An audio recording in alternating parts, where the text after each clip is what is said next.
мислам дека ова е обичен случај со Пендиков, апсолутно нема никаква политичка позадина, и то не само јас што го тврдам, го тврди цел град, сето тоа. Сите го знаат, очигледно не го знаат само нашето обвинителство и најверојатно и нашата влада не го знаат, сето тоа.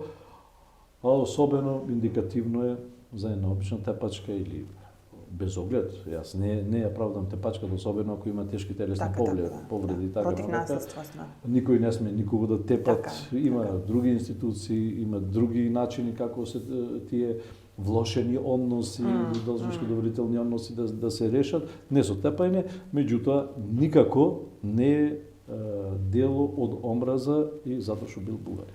Да. Каква разрешница сега очекувате на случајот? Па не знам, ова веќе не верувам дека ќе биде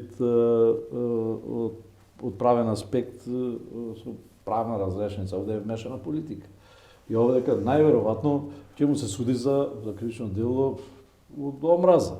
Мислам, макар што не Колку може да добие затвор за тоа дело? Па не знам, преку 5 години е. До 5 години е, мислам. Така да не е мало, не е лесно кривично дело. Не е безазлено, особено што сега и правосудните и обвинителството и правосудството е под тешка политичка пресија. Мора да бидете осуден. И то мора да бидете осуден за ова дело за кое што се теретите. А не сега некои околности други, дали било вака или било така.